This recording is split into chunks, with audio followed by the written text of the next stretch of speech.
잠언서 14장 19절에서 24절입니다. 잠언서 14장 19절에서 24절 말씀입니다. 악인은 선인 앞에 엎드리고 불의한 자는 의인의 눈에 엎드리느니라. 가난한 자는 이웃에게도 미움을 받게 되나 부유한 자는 친구가 많으니라. 이웃을 업신여기는 자는 죄를 범하는 자요 빈곤한 자를 불쌍히 여기는 자는 복이 있는 자니라. 악을 도모하는 자는 잘못 가는 것이 아니냐. 선을 도모하는 자에게는 인자와 진리가 있으리라. 모든 수고에는 이익이 있어도 입술의 말은 궁핍을 이룰 뿐이니라. 지혜로운 자의 재물은 그의 면류관이요 미련한 자의 소유는 다만 미련한 것이니라. 19절은 18절의 결과와 같은 구절입니다. 그런데 먼저 그러기 위해서는 지지난주의 말씀이 어떤 말씀이었는지를 먼저 간략하게 이런 맥락의 말씀이었습니다 라고만 설명해 주신다면은 그 맥락을 이어서 오늘 본문을 이어서 가겠습니다. 하나님의 말씀을 두려워하는 자와 그렇지 않은 자에 대해서 계속 나타내는 것 같아요. 네. 그래서 그들이 하나님을 두려워할 때는 하나님의 말씀이 방향대로 이제 나아가는데, 어리석은 자들은 그렇지 않고 내 생각대로 내 뜻대로 하게 되는 그런 내용인 것 같아요. 네. 우리가 말씀을 쫓아가다 보면은 그 말씀이 우리들 풍랑 가운데서 이끌어서 고난이나 환난이 오는데, 그것이 본질이 아니라 말씀을 따라가는 그 소망을 이루기 위해서 가는 것임을 잊지 않고 따라가게 하려면은 그 환난 가운데서도 그 소망을 기억하면서 갈 텐데, 미련한 자는 소 강가에서 키울 때 소가 지저분하다고 해서 그거를 짜증내고 소에 대한 유익을 잊어버리고 했을 때는 그 사람의 주변에서는 그러려면 그냥 소를 쳐내라. 그래서 그것이 사람들이 볼 때는 힘들어하니까 주관적인 견해를 주는 길이 바른 것 같지만, 결국은 그게 소망을 잃어버리는 자의 길로 가는 거기 때문에 악한 자는 사망의 길로 갈 수밖에 없고, 그 마음에는 허하기 때문에 항상 슬픔이랑 근심이 있다. 예, 그리고 또 하나님 말씀에 따라서 가지 않는 경우에 사람들은 계획이 많아요. 네, 계획이 많아가지고 노를 많이 하죠. 노를 속히하게 되죠. 하나님께서 인도해 주신 길로만 바라봤을 때는 당장은 뭐 보여지진 않지만 어떤 확신을 통해서 하나님이 이렇게 하실 것이다 라고 바라보고 나아갈 텐데, 그게 아니라 플랜이 A부터 Z까지 다 있는 거예요. 그래서 그게 맞지 않으면은 다 맞지 않으니까 거기에 대해서 내가 마음이 분통하게 되는 그런 모습들도 보게 되었죠. 그래서 19절은 18절의 결과와 같은 구절인데요. 18절에는 어리석은 자는 어리석음으로 기업을 삼지만 하나님을 경외하는 자, 하나님의 뜻에 약삭빠른 사람은 그 하나님을 경외하는 지식으로 면류관을 삼게 되더라. 근데 그게 결과는 어떻게 되냐? 19절이었던 거죠. 악인은 선인 앞에 엎드리고 불의한 자는 의인의 문에 엎드리느니라 라는 말씀이 있는데요. 다시 말씀드리지만 어리석은 자는 어리석음으로 기업을 삼아요. 의인은 하나님을 경외하는 지식을 삼아요. 그래 될 때 악인은 하나님의 뜻을 따르는 자 앞에서 풀이 죽게 되어요. 여기에서 엎드린다 라는 단어가 풀이 죽다 라는 뜻을 같이 사용하기도 하거든요. 혹은 하나님의 뜻을 구하는 자에게 겸손하게 답을 또 구하는 모습으로 나타나게 되죠. 그래서 악인이 선인 앞에 엎드려지게 되기까지는 과정이 있어요. 근데 그게 믿음 따라 가려고 했으나 그게 자기 이치가 안 맞아가지고 다른 길로 회피하는 사람들이 있어요. 회피하는 사람들이 악인이라고 할 수도 있어요. 여기에서 악인은 빗나가다는 얘기를 하고 있으니까요. 빗나가는 사람이에요. 말씀 앞에서 빗나가는 사람. 그리고 본문에서의 선인이라고 기록이 되어 있는데, 이 선인은 하나님의 뜻에 부합한 사람이에요. 여기에 선은 하나님의 뜻을 따라가는 사람이니까요. 악인은 하나님의 뜻에서 벗어나는 사람. 왜냐? 벗어나고 싶어서 벗어나는 게 아니라 계산을 해봤을 때 자기랑 이게 안 맞아요. 안 맞으니까 그냥 피해 다니는 거예요. 그리고 선인은 그럼에도 불구하고 더 하나님께서 나에게 뭔가를 주시고자 하는 것이 있겠거니 하는 그런 확신으로 나아가는 사람이에요. 그럼 당장 똑같은 상황에서 악인과 선인이 그 어떤 문제를 가지고 다른 길로 갔단 말이에요. 그러면 악인은 그 하나님께서 주신 그 상황을 피해간 거잖아요. 그러니 바로 앞에서는 그러니까 피부로 느끼기에는 옳은 길로 간 거라고 볼 수가 있어요. 그리고 의기양양해지죠. 왜냐면 피하고 내가 생각하는 계획대로 갔기 때문에. 그래서 내가 생각하는 계획이 하나님의 뜻이다 말을 하면서 봐라, 상황이 이렇게 돌아가지 않느냐라고 말할 수가 있어요. 그리 됐을 때 하나님의 뜻을 따라가려고 하는 사람들은 어떤 마음이 생길까요? 네, 낭망이 되죠. 하나님이 살아계시나? 나는 제대로 가고 있는데 왜 나에겐 이렇게 보기 좋은 방향으로 인도해 주시지 않고 그들보다 더 나은 방향으로 인도해 주셔서 이 사람들이 잘못됐다라고 인정을 하도록 해야 되는데 그게 안 되니까 하나님에 대해서 좀 원망스럽기도 하고, 그리고 그게 미혹의 주제가 될 수가 있게 되겠죠. 그런데 야고보서에서는 이런 말씀을 하세요. 야고보서 1장 2절에서 4절 말씀인데요. 의인과 악인이 갈려지는 것은 하나님의 뜻을 피하는 사람이 악인이고 하나님의 뜻을 피하지 않고 직면하는 사람이 의인이라고 한다면 이 사람들의 시련은 각각 다를 거예요. 그때 의인 같은 경우는 낭망하게 될 수 있어요. 낭망하고 그것을 또 시험이라 생각을 하죠. 그래서 야고보서에서는 뭐라고 기록되어 있는지 좀 읽어볼까요? 야고보서 1장 2절에서 4절입니다.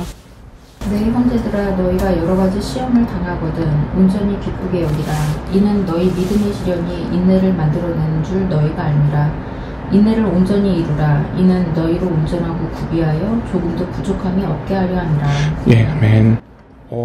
시련이 왔는데 그걸 온전히 기쁘게 여기래요. 그러니까 내가 생각하는 방향대로 이루어지지는 않아요. 그리고 사람들이 바라봤을 때는 좀 잘못된 길로 간 것 같이 느껴져요. 그런데 그럼에도 불구하고 온전히 기쁘게 여기래요. 온전히, 그냥 기쁨을 100%로 온전히 기쁘게 여기래요. 이유가 있어요. 그게 3절에서 4절 말씀이에요. 다시 한번 읽어주시겠어요? 이는 너희 믿음의 시련이 인내를 만들어내는 줄 너희가 아니라. 인내를 온전히 이루라. 이는 너희로 온전하고 구비하여 조금도 부족함이 없게 하려 함이라. 네, 일단은 인내를 온전히 이루게 하기 위함이래요. 이 인내 속에서는 하나님께서 나에게 부족한 것을 계속 구비하고 완전히 채워주시기 위한 과정이래요. 그 시련이라는 게 인내를 이루기 위함이고, 또 그 인내 가운데서 우리도 모르는 사이에 하나님을 경외할 수 있는 지식을 계속 나에게 부족한 것들 계속 채워 넣어주신대요. 그래서 조금 더 부족함이 없게 하시기 위함이래요. 그리 됐을 때 5절부터 8절 말씀이 또 같이 연결되는데요. 사실은 이 본문을 다루고 싶지는 않았었지만 같이 함께 다뤄보도록 할게요. 5절에서 8절인데요. 너희 중에 누구든지 지혜가 부족하거든 모든 사람에게 후히 주시고 꾸짖지 아니하신 하나님께 구하라. 그리하면 주시리라. 오직 믿음으로 구하고 조금도 의심하지 말라. 의심하는 자는 마치 바람에 밀려 요동하는 바다 물결 같으니 이런 사람은 무엇이든지 주께 얻기를 생각하지 말라. 얻을 수가 없다는 얘기예요. 갈피를 못 잡아가지고요. 그래서 두 마음을 품어 모든 일에 정함이 없는 자로다. 내가 인내로서 내가 부족한 것들을 하나님이 날 알게 해주시고 일깨워 주시는 부분이 있어요. 그러면 그때 5절부터 8절 말씀대로 그게 나의 지혜가 부족한 거니까요. 그거를 하나님께 구하래요. 그러면 주신대요. 다시 말씀드리지만 이런 점으로 봤을 때는 내가 시련을 통해서 인내를 이루어가는 중에서 내가 부족함을 알도록 하시기 위함이라는 것도 생각해 볼 수 있겠죠. 내가 이 시련을 통해서 이게 부족했구나, 저게 부족했구나, 이거를 계속 알아갈 때마다 하나님께 구하고 또 하나님은 그것을 계속 채워주시면서 일을 하시고요. 그런데 그 가운데서 악인이 될 수도 있어요.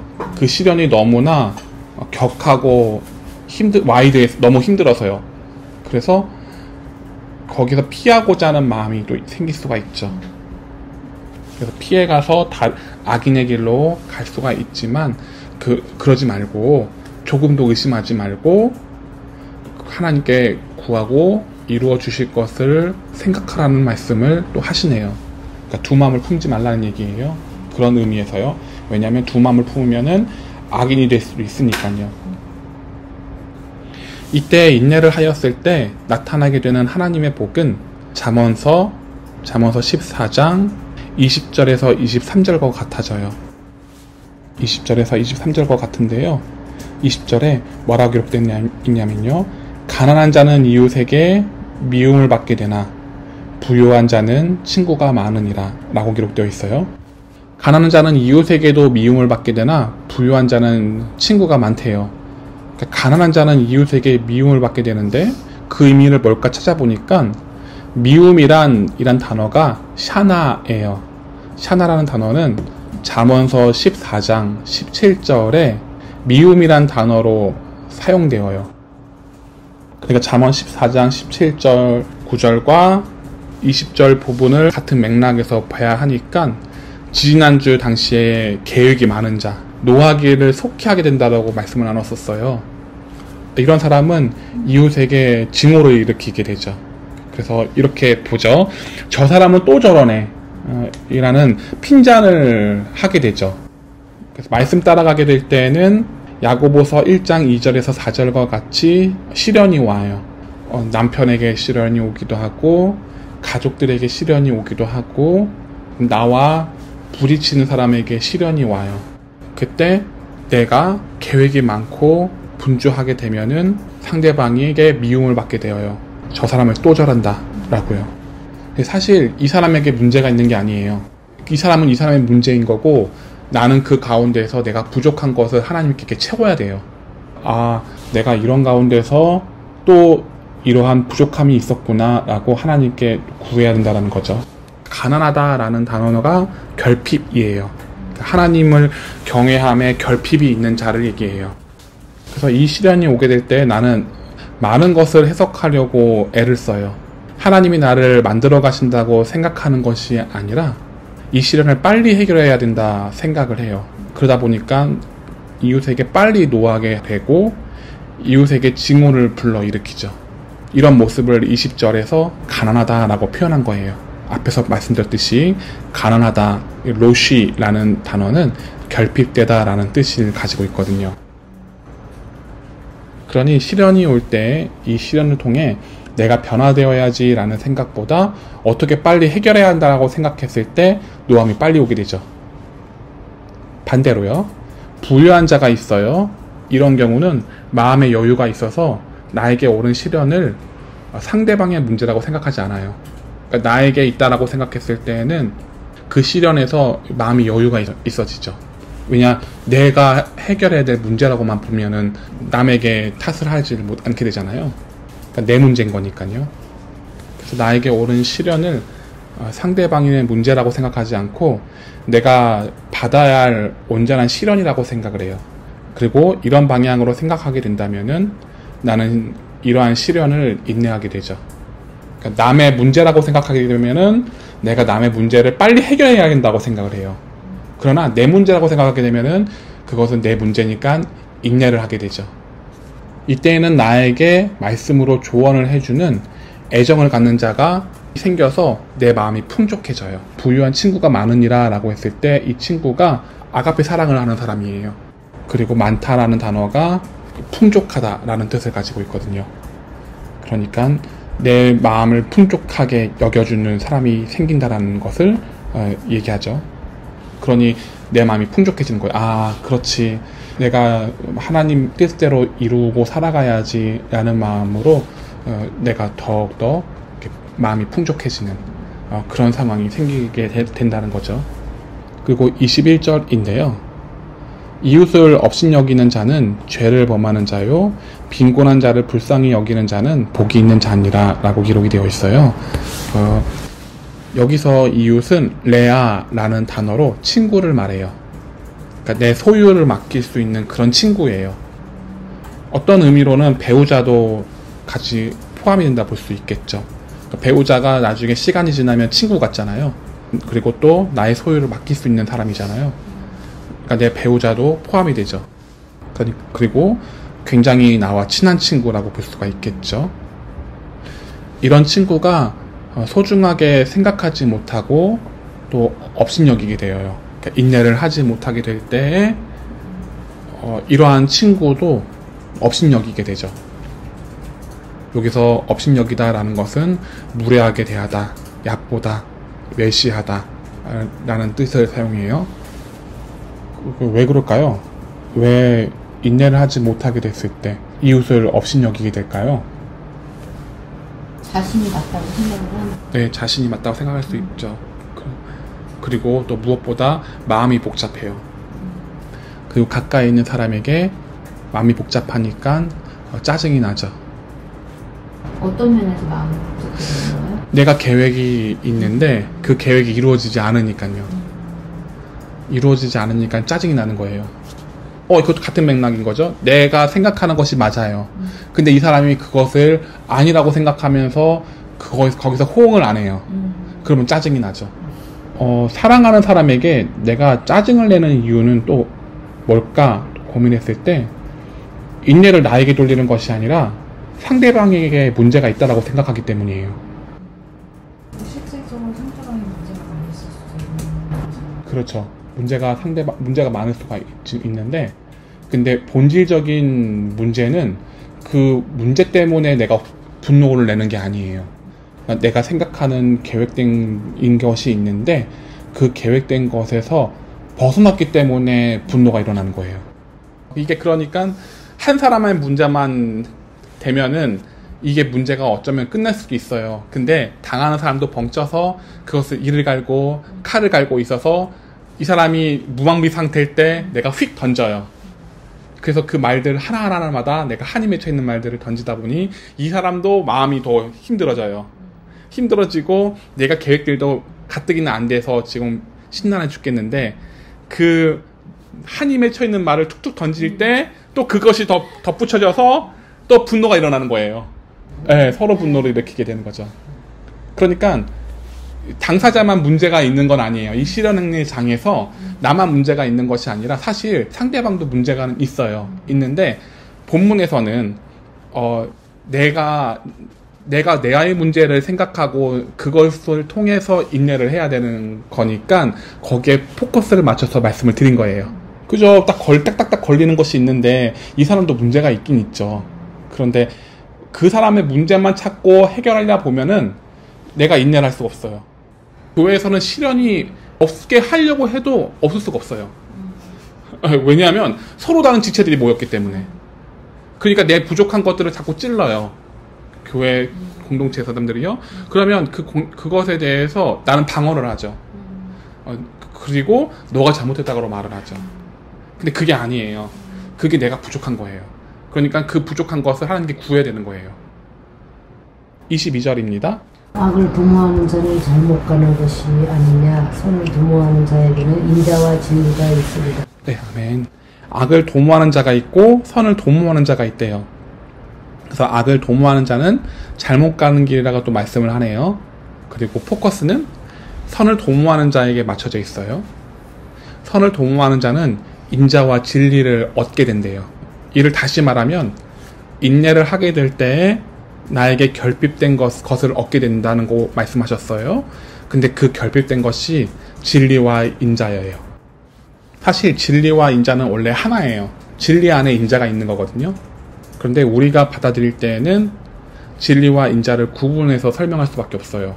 왜냐면은 진리 안에 인자가 있다고 설명하게 됐을 때는 우리가 대뜸 진리를 얘기했을 때 지식, 그리고 그 하나의 기준, 이러한 그 하나님의 뜻, 이렇게 생각을 하죠. 거기에는 하나님이 날 사랑하는 마음이 좀 결여되어 있는 부분이 있죠. 진리라고 했을 때 우리가 선입견을 생각하는 것이 어떤 지식, 기준이 더 크죠. 그래서 진리와 인자를 구분해서 오늘 본문에서는 설명하신 거예요. 인자는 여기서 예수님을 말했어요. 예수님이 혹은 하나님이 나를 사랑하는 마음. 인자가 여기서 뭘 수 있나요? 예, 자비. 그러니까 사랑하는 마음, 긍휼. 진리 안에 말씀 안에 은혜도 있고 용서의 긍휼도 있고 자비도 다 있는 게 그게 다 총체적으로 진리인데 우리가 진리라는 용어를 신앙 안에서 사용할 때 어떤 말씀의 지식으로 통용이 되기 때문에 그게 안 와닿는다는 말씀. 예, 그게 와전될 수가 있기 때문에 이 본문의 기자는 진리와 인자를 구분해서 설명을 한 거예요. 그래서 진리라는 깨달음과 인자라는 하나님의 사랑하심을 함께 얻게 된다는 것을 나타내요. 사실은 시련이 없는 가운데서 하나님이 날 사랑하신다는 것을 깨달을 수가 없어요. 왜냐? 시련이 없으면 그만큼 내가 생각을 안 해요. 그리고 그만큼 내가 고민을 하지 않게 되죠. 그리고 그것을 문제라고 생각을 안 하죠. 다른 말로 얘기했을 때는 그 시련을 피해가는 악인 같은 경우는 문제를 문제라고 생각을 안 해요. 그리고 생각을 많이 해야 하는 중요성도 생각 안 해요. 왜냐하면 피했기 때문에, 그게 싫어서 피했기 때문에 그렇게 생각을 안 하기 때문에 하나님은 인내를 통해서 우리에게 배우고자 하시는 것이 있다라 말씀하신다는 거죠. 진리를 깨달음이란 시련을 받으며 인내를 했더니 왜 나에게 이러한 시련을 주셨는지 알아가게 되다라는 거예요. 훗날 생각해보면 나에게 주신 시련이 왜 필요했는지 알아가게 되는데, 이 시련이 깨닫기만 하게 된다면 하나님에 대해 오해를 할 수 있어요. 이 시련을 통과하기 위해서 어떻게 헤쳐나가야 될까? 라는 지혜만 추구하게 되니까요. 그러니까 진리만 있게 된다면은 내가 이 시련이 왔을 때 이렇게 해야 돼, 저렇게 해야 돼, 이 기준대로 따라가야 돼, 나만 생각을 해요. 근데 사실 하나님께서 우리에게 부족한 것을 채워주시기 위한 거는 진리라는 기준도 있지만 하나님이 나를 얼마나 사랑하시는 자비를 알게 해주고 싶으신 거예요. 그래서 이 진리만 깨닫게 되면은 하나님에 대해서 오해를 해요. 이 시련을 통과하기 위해서 이렇게 헤쳐나가야 해 라고만 제시해주는 하나님으로 인지하게 되니까요. 그러니 지식만 추구하게 되는 거죠. 만일 참되게 인내를 하여서 성과를 얻었다면은 하나님이 나의 모난 모습들을 이렇게 많아서 이렇게 하실 수밖에 없겠구나 라고, 그래서 하나님이 그런 뜻이 있었구나 라는 사랑을 깨닫게 되죠.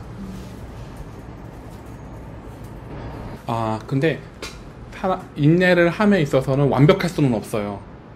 그러니까 우리는 인내를 했을 때 한눈 팔지 말고 이렇게 딱 고정되어서 그쪽으로 향해 달려가야지, 그래야지 하나님께서 기뻐하신다 이렇게 바라볼 수 있단 말이에요. 근데 그런 사람은 아무도 없어요. 심지어 요셉 같은 경우도 당대 의인의 측에 속했던 사람이잖아요. 근데 그 요셉 같은 경우도 형제들한테 팔려갔어요. 형제들이 종으로 팔았어요. 팔고 이집트에서 종살이를 하는 과정에서도 요셉은 이게 하나님의 뜻이구나, 내가 그게 이렇게 종살이를 하면서 무슨 뜻이 있겠거니 안 하더라는 거죠. 그런 사람이 있겠어요? 네, 없어요. 그런 사람이 없어요. 그래서 나는 사람의 친구들이 날 팔아먹네? 이것도 하나님의 뜻이 있겠구나, 이렇게 생각하는 사람은 아무도 없단 말이죠. 그 가운데서 이거 뭔가 지진이 일단 일어나요. 내 머릿속에 지진이 일어나서 이게 어떻게 해야 되지? 어떻게 해결해야 되지? 라는 생각을 들면서 하나님께 나아가는 그런 과정에 있는 거지, 그러면서도 불구하고 그 하나님께만 향해서 가고 있느냐? 그건 또 아니에요. 그 가운데서도 또 두 가지 마음이 생길 때도 있고 다시 바로 잡을 때도 있고 그렇단 말이에요. 그러니까 아예 늘 두 마음을 항상 우리는 품고는 있는데 그 두 마음을 항상 우리가 한 마음으로 하도록 해야 한다는 거죠. 거기에 포커스가 있는 거지, 모든 일이 있었을 때 이건 다 하나님께서 하시는 것이나 라고 바라볼 수는 없다라는 거, 그거를 좀 말씀드리고 싶네요. 그리고 23절입니다. 모든 수고에는 이익이 있어도 입술의 말은 궁핍을 이룰 뿐입니다. 아멘. 인내를 하여 인자와 진리가 내 안에 있게 됐을 때 주의해야 될 것이 있어요. 모든 수고에는 다 이익이 있어요. 이 시련에서 내가 그냥 고생을 하고 있는 것처럼 느껴지지만 그 가운데서 하나님께서 늘 일하고 계세요. 그러니까 우리는 이렇게 생각하죠. 하나님이 시련을 있을 때 내가 시련을 바로 알아채가지고 그 시련을 내가 받아들여가지고 내가 채울 수 있다라고 생각을 해요. 근데 그게 아니라 내가 모르고 있을 때에도 하나님은 은연중에 일하고 계세요. 일하고 계신다라는 것은 어떤 의미로 생각할 수 있냐면은 내가 부족한 것을 알아가게 하시는 것도 일하고 계시는 거고요. 그것 이익이죠. 그리고 내가 부족한 것들을 하나님께서 채워가도록 하시기 위해서 시련을 통해서 고되게 훈련시키시는 것, 그것도 이익이죠. 나는 모르지만 고생을 하면서 배우는 것들이 있잖아요. 그런 것도 이익이죠. 그런데 이 이익이 있다는 걸 내가 알아요. 그런데 입술로 말을 하게 됐을 때는 다른 말을 해요. 결핍된 것만 말해요. 하나님에 대한 결핍된 거. 이게 무슨 말이냐면은 하나님의 시련은 반드시 나에게 이익이 있는데 이걸 이익이 있다는 걸 머리로는 알아요. 근데 나의 입술에는 다른 말을 하더라는 거예요. 보통 시련을 당할 때 우리가 생각하는 것이 어떻게 이 시련을 헤쳐나갈까. 나의 머리로는 계속 머리를 굴려서 계획을 세워요. 그래서 어떤 사람은 더 나아가서 어떤 것이 하나님의 뜻일까 하며 나의 머리를 굴리는 나의 생각을 하나님의 계획하심이라 합리화를 해서 또 계획을 세워요. 그러니까 심플하게 이건 내 계획이야. 하나님의 계획은 따로 있어. 이렇게 아예 심플하게 보는 것이 아니라 또 복잡하게 또 생각하는 사람이 있어요. 그러니까 내가 생각하는 것이 곧 하나님의 뜻하심입니다. 이것을 내가 명분을 만들어요. 그래서 그것을 명분을 통해서 이것이 내가 믿음대로 가는 길이야. 이렇게 생각한다는 거죠. 보통 우리가 은연중에 그렇게 해요. 그게 지식으로만 가지고 신앙생활을 하게 되면 더 그래요. 그래서 인자가 필요한 거예요. 요셉 환란 당했었죠. 모세 환란 당했어요. 이건 모든 선진들이 다 환란을 항상 당했어요. 시련을 항상 당했기 때문에 그러한 지식은 알고 있어요. 하나님이 그 시련을 통해서 일하고 계신다. 지식은 알아요. 그래서 나도 그렇게 하신다. 알아요. 그런데 그거를 순전하게 가고자 하는 것이 아니라 내가 피하고자 하는 그 길이 하나님의 뜻이다라고 명분을 세워서 만든다라는 거죠. 그런 상황에서 자신을 속이는 거죠. 그럼에도 하나님은 묵묵히 침묵하시며 그 시련을 하나님의 뜻으로 이끌어 가셔요. 하나님께서 침묵하시는 경우로는 말씀을 하셔도 우리가 못 알아듣는 경우가 있기 때문에 침묵을 하시는 경우도 있고요. 오늘 본문에서처럼요. 알려주신다 하더라도 우리의 생각이 너무 강해서 계획이 있어서 반대로 하나님의 그 뜻하심을 내 방법으로 재해석하는 경우도 있어요. 그러면서 우리는 하나님의 방법을 알려주시면은 따지죠. 내가 이렇게 했는데 하나님 왜 안 해주십니까? 약속을 왜 안 지켜주십니까? 라고 따지죠. 이런 불상사가 일어나지 않도록 하기 위해서 하나님은 또 침묵하시는 경우도 있어요. 근데 23절은 그 과정이에요. 그 과정 속에서는 내 입술에서 안 좋은 말이 나올 수가 있어요. 왜냐면 하나님에 대한 해결된 게 아니니까. 그러니까 그 과정이 해결된 게 아니니까 하나님의 온전한 그 사랑과 뜻하심이 내 입에서 안 나올 수가 있어요. 왜냐면 깨닫는 과정이니까. 근데 그 가운데서 내 입으로 말을 했을 때 영향을 받게 된다는 거죠. 그런 그 부분을 좀 다루는 부분이 이제 계속 이어져 나갈 건데요. 우리가 그래서 잊지 말아야 될 게 있어요. 그러니까 이러한 말이 나오기 위해서는 조건이 있는데 내 마음이 동하기 때문에 그런 말이 나오는 거예요. 그러면 내 마음이 온전하게 한 마음을 품고 나아가면은 그 말이 나오지 않을 수가 있다는 거죠. 설령 나온다 하더라도 덜 하겠죠. 필터링이 걸러진 상태로 나오겠죠. 근데 그게 어떤 거냐? 하나님께서는 이 시련을 통해서 이익을 얻게 해주신다. 그것은 지혜와 인자이다. 라는 것을 우리는 믿어야 돼요. 그러니까 이 말의 궁핍은 결국은 내가 두 마음을 품게 되기 때문에 그 마음 자체가 잘못됐기 때문에 그런 말이 나온다는 거 아니에요? 네. 그러니까 내가 인내할 때는 그런 마음을 품지 않도록 하는 것이 먼저이고 근데 제어하는 게 아니에요. 내 마음이 믿는 거예요. 하나님께서 이 시련을 통해서 지혜와 인자를 주시기 위해서다. 분명히 주신다. 그러니까 이게 좀 힘들고 길지도 모르겠지만 분명히 주신다 라는 마음을 잊지 않는 거예요. 그럼 두 마음을 품지 않는 거죠. 근데 이스라엘 백성들도 똑같았어요. 광야 생활을 했어요. 이스라엘 1세대들이요. 그래서 그때 뭐 어떤 표현을 했냐면은 그들도 알아요. 하나님께서 광야 생활을 거치기까지의 여러 가지의 재앙들을 보여주셨고, 그리고 이집트의 신들을 멸하시는 모습들도 보여주시고 떠난 거란 말이에요. 그리고 그것을 기억하라고 말씀하시면서 십계명도 주셨단 말이에요. 그러면 그때 그리고만 가만히 있을까요? 모세가 계속해서 말씀을 전달했겠죠. 그러니까 알아요. 그 광야 생활에 자신들이 왜 유익한지 알아요. 알기는 아는데, 근데 이 사람이 한 말이 이런 말이에요. 애굽에 있었으면 좋았을 것을. 노예 생활했어도 그때는 거기는 더 산화 진미들이 먹을 수 있었는데 이집트에 있었으면 좋았을 것을. 이런 생각을 계속 한단 말이에요. 이런 말들을요. 오늘날도 마찬가지로 하나님께서 나를 만들어가기 위해서 주신 시련의 장에서 밟고 있는 중이잖아요. 밟는 과정이에요. 그때도 우리는 똑같이 이런 말을 해요. 애굽에 있었으면 좋았을 것을. 이런 말을 한다는 거죠. 그러니까 하나님이 날 사랑하셔서 주신 시련이라는 것을 말하지 못해요. 그걸 염두해야 된다는 거죠. 하나님이 인자를 깨닫지 못해서예요. 하나님의 인자를 깨닫게 되면은 정리가 되어서 내 말이 하나님의 결핍된 사랑을 얘기를 안 하겠죠. 그런 예가 어떤 예가 될 수 있냐면요. 요셉이 형제들에게 팔려서 이집트 종살이를 할 때가 있었어요.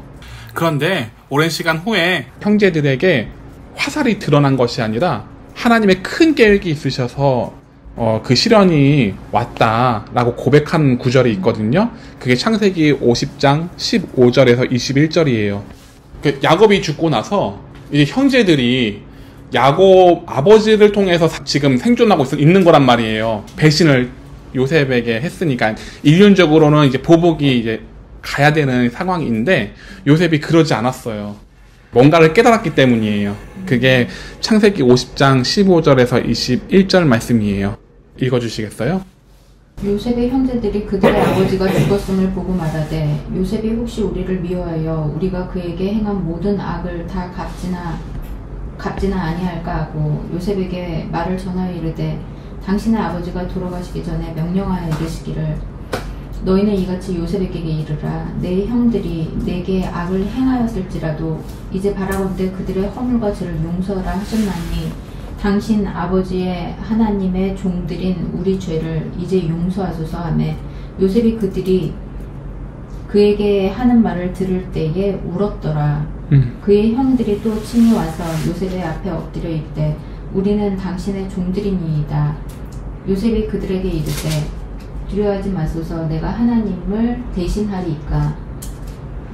당신들은 나를 해하려 하였으나 하나님은 그것을 선으로 바꾸사 오늘과 같이 많은 백성의 생명을 구원하게 하셨나니 당신들은 두려워하지 마소서 내가 당신들과 당신의 자녀를 기르리이다 하고 그들을 간곡한 말로 위로하였다. 네, 20절에 보니까 하나님이 나를 그 애굽에 팔게 하신 것은 하나님의 뜻이었다. 그것을 선으로 바꾸셨다. 그래서 많은 백성들을 생명으로 구원하게 하시려고 나를 먼저 선발대로 가게 하신 것이다. 깨달은 거예요. 요셉의 시련의 깨달음의 종착인 거죠. 근데 요셉이 깨달음의 종착이 거의 야곱이 죽을 때까지 과정이었던 거네요. 그러니까 요셉에게는 뭔지는 모르겠지만 하나님께서 하신 일이 있다. 나에게. 그것만 붙잡고 살아왔던 거죠. 그리고 알고 보니까 내가 총리가 되어서 기근이 있을 때 형제들을 데리고 오게 하시려는 하나님의 큰 섭리였었구나. 하나님이 주신 시련은 나에게 이익을 가져다 주신다. 이걸 확실한 그걸만 붙잡고 간 거예요. 하나님이 뭔가를 하시고 계셨다라는 것을 늘 인지하고 있었던 거라는 거죠. 그 사람 입에서는 아까 전에 23절에서 두 마음은 품은 말은 나올 수가 있어요. 수르관장한테 나를 기억해달라. 하나님을 보는 것이 아니라 나를 기억해달라. 그렇게 말을 한 것처럼 입에서는 하나님의 결핍된 사랑이 입으로 나올 수는 있어요. 근데 그의 요셉의 마음의 중심에서는 하나님이 하신다라는 마음은 있었던 거죠. 그 가운데서도 요셉이 자기 부인을 한 거죠. 그러니까 형제를 저렇게 해도 누가 뭐라고 할 사람도 없어요. 아버지도 뭐라고 하지 못해요. 왜냐하면 날 팔았으니까. 그런 가운데서 내가 하나님께서 높이 세워주셔서 내가 이 사람들을 좀 억압할 수도 있었고 또 이렇게 미워할 수도 있는 가운데서도 자기를 이렇게 죽인 거죠. 그러니까 믿음으로 인내를 하게 되는 거예요. 하나님이 주신 시련은 나에게 큰 이익을 가져다 준다 라는 믿음으로 인내를 하게 되는 거예요. 그러므로 하나님의 뜻을 도모하고 나아간다면 이 시련은 끝날 때 사람의 입에서 인자와 진리의 말이 나오게 되는 거예요. 요셉처럼요. 24절입니다. 지혜로운 자의 재물은 그의 면류관이요 미련한 자의 소유는 다만 미련한 것이라. 지혜로운 자의 재물은 늘 나를 비춰줘요. 늘 비춰주는 나의 면류관은 하나님을 경외하는 지혜이겠죠. 이 지혜는 말씀을 배움으로 깨달을 수 있는 지혜가 있는 반면 앞에서 말씀드렸던 대로 시련과 함께 세월이 흘러야 습득할 수 있는 인자가 있어요. 그 나의 영적인 면류관은 진리와 인자예요. 인자에 관하여서는 20절에서 21절을 빌려 다시 설명하자면 인내를 통해서 사랑하는 사람의 그 사랑이 나를 풍족하게 해주고요. 하나님을 경외하는 그 사람의 그 사랑이 나를 풍족하게 해주고요. 나의 가까운 이웃을 업신여기기보다는 소중하게 여기게 되고요.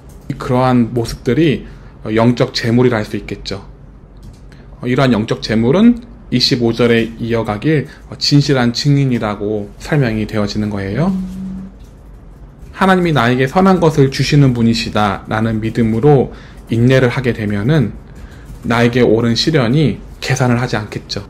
그 아나니와 삽비라와 같은 결과가 초래하게 되진 않겠죠. 그래서 사람은 인내로 인하여 영이 먼저 부하게 되는 부유함을 가지게 됩니다. 이 인내는 곧 진실한 증인으로 나를 만들어요. 그리고 진실한 증인이라 함은 말씀이 말씀한 대로 순전하게 따라가는 사람을 말하는 거죠. 그래서 순전한 사람은 인내를 하는 자인데 하나님 앞에서 계산을 하지 않고 하나님의 선하신 뜻대로 나를 만들어 가심을 바라고 이렇게 인내하는 자예요. 그러니까 굉장히 심플해요. 우리가 깊이 다뤘지만 이 본문의 내용은 굉장히 심플해요. 하나님은 이 순간에서도 일하신다. 그걸 잊지 말아라. 이라는 거죠. 그리고 인내의 과정이 필요하다. 왜냐? 우리는 그 시련의 과정이 없으면 생각을 안 한다. 그리고 내가 만족한 것에만 안주하지 더 나아갈 생각은 안 한다. 왜냐면 그게 종의 자질이거든요. 종은 그 있는 안에서 그냥 누리기만 원하지 더 나아갈 생각은 안 해요. 또 하나님의 종 혹은 죄의 종이라는 종의 타이틀을 가지고 있으니까 우리는 어떤 그런 자질 때문에 어쩔 수가 없어요. 그래서 하나님은 그런 시련을 주신 거예요. 우리는 한 마음을 품고 하나님께 나아간다라고 생각을 하지만 가만히 생각해 보면은 그게 아니에요. 두 가지 마음을 가지고 있어요. 그래서 내 삶의 모습으로 왜곡된 하나님을 내가 만들어요. 예를 들어 앞에서 시련 얘기를 했었어요. 내 시련이 모두 다 똑같은 시련을 가지고 있을 것이다. 그니 왜 이 시련을 왜 똑같이 안 이루어 가냐 라는 생각을 가지고 있으면은 이게 결국은 어떻게 확장되냐면 하나님이 사람을 창조하셨을 때는 클론처럼 만드셨다. 그리고 한 시스템으로 만드셨다. 이러한 고백이 되는 거예요. 그러니까 하나하나마다 결핍된 생각으로 인해서 하나님이 이상하게 변하는 거죠.